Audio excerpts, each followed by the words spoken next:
tend to leave a lot of that ambiguous. Yeah, okay. Ambiguous. And then get,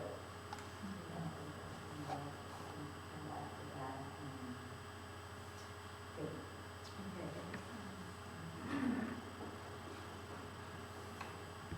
Alrighty.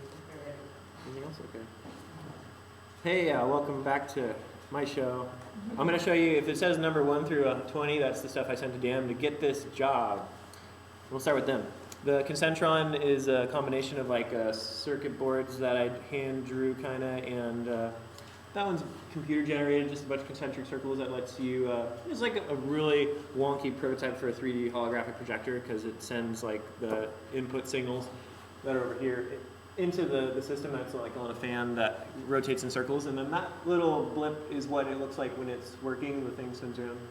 It's pretty cool, and you know, it's before I got to Danham and had like a laser cutter, I was just hanging out in the backyard with a hammer and smashing some pieces together, and the aesthetic is slightly similar, a little bit improved perhaps these days.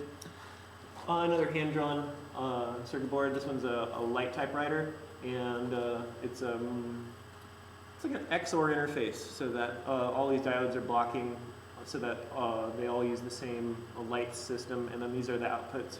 And then on the back side is a gratuitous amount of diodes that are all routing all the light energy to the different directions. So the hardware is on the back, you can't see it. This is a great little public piece of art. You know, it's like 2 inches thick, but it's probably like 4 foot square, and you can put it up and then people will just start writing in it. Change the colors. Each one's got the red, green, yellow, blue, and I was on a campus for a couple months, and it was just great showing up every day and almost seeing like who left a message, because they would design like a heart or a star, or just play with the colors. The yellow seemed to stand out so much compared to the other 3 colors, so people use the yellow often as the high ground for designing, and it's just like a prayer wheel. You can just roll the whole thing and destroy someone's configuration. And you know, what inspired this? It was just like, I had a bunch of PVC. You know, what can I do with PVC? Here's my old desk. It was made out of file cabinet. I thought it was a good piece of posterity, you know. Put my welder in there, lock it shut. Wouldn't want anyone stealing anything from this table. But yeah, when I moved out, I just gave this to someone that was going to take it to the junk pile for like 20 cents. Here's geodesic sphere. I've made like enough these bars and stuff to make like 2 or 3 of these. There's one on my front yard. Yeah, strangely enough, my like advanced art became the exhibit space for the introductory course that time. It's kind of funny. And here's like an 8-foot man and dog. Well, the dog's not 8 feet, but you know, just appropriated steel. Here's my resin art. One time I put it on exhibit at a LA library, and you know, it doesn't look this good anymore because resin's not too eternal, but just refractory and just recycled materials, just finding these things around and then installing them. I actually did go through the effort of buying most of that mild steel rod to make these columns. Harry Bertoya is an artist that did stuff like this, and I took it to the next level because I had to electrify these. He didn't electrify it because he didn't cast them in resin, he'd weld them, and then they're all the same circuit. Here's the biggest piece of metal art I did. You can see that dude in the background. It looks sort of like an elephant skeleton or mammoth skeleton, which is what I'm going for, but everyone sees it and they don't see elephant first. But when you see a skeleton, you don't necessarily see what the animal is first. Here's some good appropriated art. One time I was in New York doing an art residency and bought a public auction for like 20 or 30 of these man and hand signs. Everyone thinks I stole them because no one ever gets their hands on them. But you just plug them into the wall, and I just made this switchboard so that people could switch man and hand. And there's a couple other pieces from that same party. Here's a light board that people play with a glove or a baton. You just wiggle your hand across. I always like put metal in resin and then make like an interface. So there's like a giant metal resin thing right there. Small actually. And then this is the giant thing, just a bunch of wires meticulously going to like a linear structure. So you touch the lower left, you touch the lower left kind of thing. It might have accidentally been reversed though. So you touch the bottom of the wires and it touches the top of the light. But I just love touching light, and you can do that with metal fabric.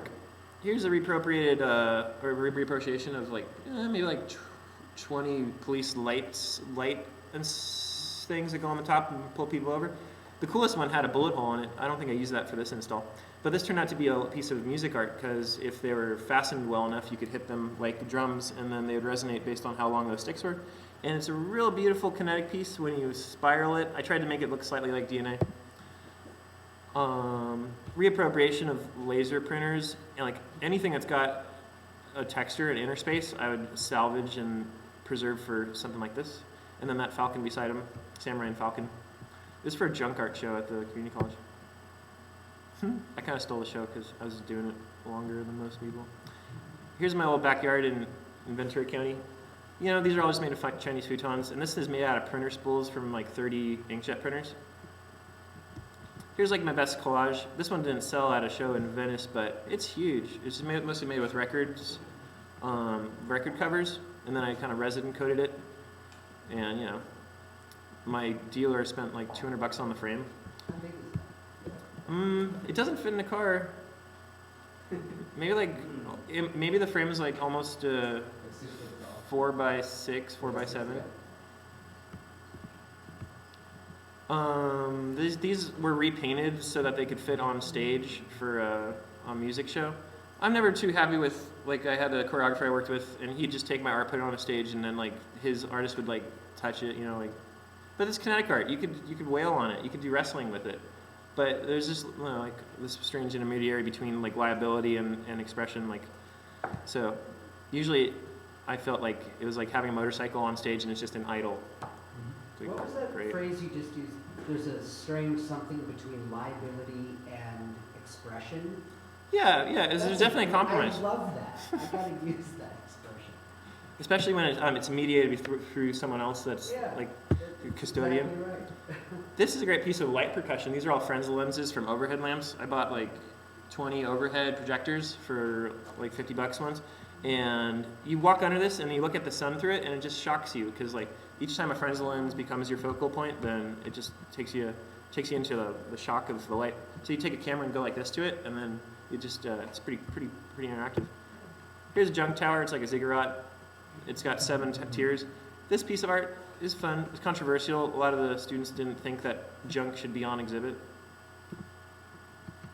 Yeah, and here's like this is a live performance of this software. It worked really great. This version is using a bag from the dry cleaner, and it's a hand-rolled program in Max MSP I made back in 2008 for that New York residency. But this one's on acetate, so it had a little more fluid dynamic. Here's a collection of my ceramics I put on sale once at Venice. Just random stuff for years of ceramic work. Here's what that party looked like in full close-up of that thing. Here's something that's recent. Did this? It's in my front yard in the tree. And that's my geodesic dome house. That's on the front yard too. It's covered in like 500, 600 records. Half of them painted. Here's something that was in San Francisco this summer. It's a strum tank I made out of like 16 reverb tanks. There's like 1 or 2 reverb tanks in every single electronic organ. Here's the max patch that makes this binary encoder. I'm always making new patches to make new concentric designs for either circuit boards or screen prints or something. This will make sense in a second when you see this guy. It was my Halloween costume, all vacuum formed. So I just love, I'm pretty good at it, so I could just take a picture and then, little by little put together my own version of it. Same thing here. This is designed in 3D. This is like a mix down in Photoshop that allowed me to make layers of it, and then I brought it back into life with like casting. I have a picture of that later. Here's a SketchUp of the thing that went on the bridge this last quarter. Here's a design for one of my meat pianos. I'll try to explain that in a second. Here's a still of my Little Smokies sausage rotisserie, which is going to be one of my MFA pieces. Here's the virtual version of the same piece. It's just you rotate sausages on a rotating iPad. So I got a lot of interface novelties in iPad games. Here's my backyard for posterity. Here's a binary encoder that's going to be on a display for the exhibit 2 for a light sculpture. So in this little corner you can see what a digital object can turn into. But these 2 objects, this one in particular, you can roll this. If it was made of meat, you could roll this on an iPad and you would just like softly touch like seven touches off. Here's some footage of using the Meet piano. That's Meet right there underneath the player piano interface, and then that's what the iPad was sending to the wall. You can see the Meet player piano up there, earlier variation with foam instead of higher quality foam. There's the rotisserie. These are the binary encoders that are for rotating. So there's going to be like 4 or 5 pieces, just like kiosks in a space. Where do you use it for your meat school? Like, what is that? Most of those things are laser, or there's just a half-inch acrylic rod that's inside of a bearing rotator. Like, what's the meat? Oh, that's ham up there, Kirkland ham. It shrinks like an inch if you leave it out all day. And you have like a way to bind it into a loop? Spray adhesive. Oh, okay. And then Are you using, can't eat it. the really dangerous stuff where it's like, don't drink this because then you'll die? I still feed it to the dog, but here's a sculpture I made for Eve over the summer because I do puppets a little bit. Okay, so a couple videos and then I'll close me out. Here's what I did the first quarter here at Open Studios. I had a light pinball table. That was like meticulously designed the year before, just sitting at a dining room table for hours soldering everything. But you know, it has the ability to move balls around and then they cause electricity. I like to do live VJ projections of like light sculptures I make. So it's great to share that stuff. And light board games, that sound sculpture in the corner. People play it by rotating their hand across it to get different resonances of the lengths of metal. So I did a lot of experiments with resonance, this stay at Danum. And this is an extension of my work with diodes, because that board's got like 200 something lights. It's like a 15 by 15 grid. And then all around this corner, there's just like all these open circuit boards that have the logic rules to express like 10 different graphic pictures of different little zodiac signs I like to enchant myself with. Like, you know, heart stars, purple clovers, horseshoes and stuff. Yeah, so, and the other piece on the exhibit here is these little, these little dice that are made out of, in a new way. But here's some footage of the Meet Player piano at work. It is great putting this on display. I did an independent study with Sheree, and you know, just she tagged along and I tagged along with her. Well, it's just slowly working towards the thesis show with these meat machines. So, you know, put it on display, find out how it's going to break. Therefore, next time it's going to work out better. So there's that one. And then for fun, I couldn't get the alginate working in time, or the castable meat, so I just put a bunch of banana slugs and mushrooms on an iPad. It worked out great. Were any banana slugs harmed when making it? There's some that are still missing, because they would escape. You can't leave banana slugs alone. They're pretty fast. So did they play it? Did they play music? They would definitely make the screen set off. So you can see like those little dots wherever, Yeah. kind of like a biological thing touched it. The best one was a clean iPad, and then like a healthy slug that wanted to get the heck out of there would leave a really nice trail across. But they didn't want to play. They never looked at it. Like I've hoped that when a cat stands on an iPad, it sees it. I've heard that there's games for frogs where they lick the screen. There's games for cats maybe that keeps them like a ball moving around. But I don't think I've ever enchanted an animal to think that it was interacting. But it's definitely something I'd like to do. There's this scientist who makes videos for monkeys, and they watch it. I don't know. I'll send it Well, to they you. give the Look at iPads here. to gorillas or no, chimpanzees. And when they were using it for. Great. Yeah, this is great. Let's listen to it.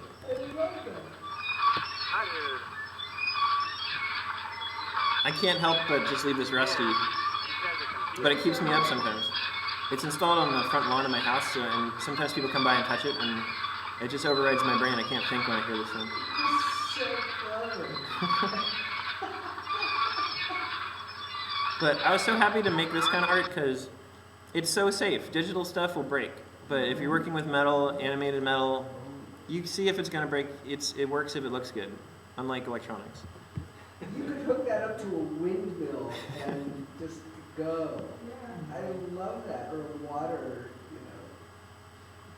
And here's the thing that was on the bridge this last Open Studios. Metal resonance, or wood resonance experiments.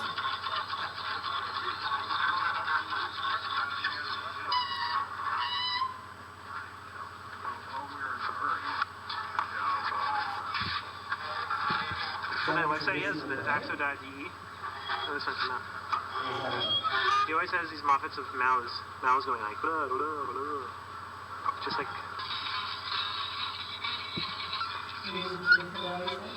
student bow, $10.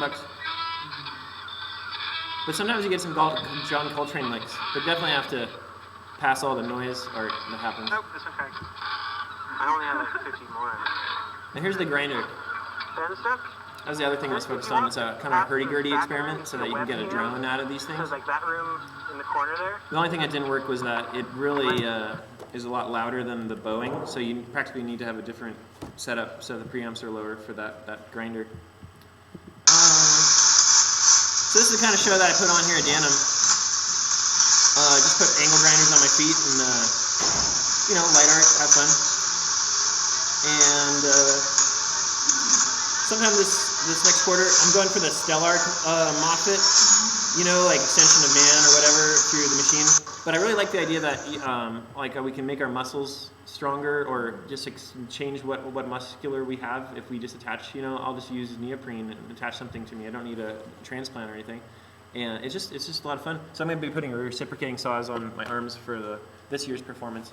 And then that'll just look great on the thesis paper somehow, related to Stellar. I think Saul's going to be Franz. It's like, I don't know, do you have any problems with my... But it's going to come back to I'm going to take horsehair and make my own kind of like mini violin bows that go on the end of the reciprocating saw so I can get the back forth action. And then play with springs and just play with metal, see what I can get out of the power saws on my hands. Yeah, I think that might be about it. Anything else? Nope. It's good to put the face with the word because I've seen a few of these pieces installed on campus. This brings me up to a couple of things about how to prepare for your final presentation of your work. And today was more I wanted to hear background. Kind of what led up to your MFA show. So this is good. Seeing your skills as a welder, awesome, and your sculptural skills. So what I want to say is next week we're having Drew Detweiler come in, and he's kind of going to prep you to figure out how to talk to Lyle, how to say, okay, this is what I want to show in an informal setting, and so that's what I want to talk to you about, Jared, because you speak really fast.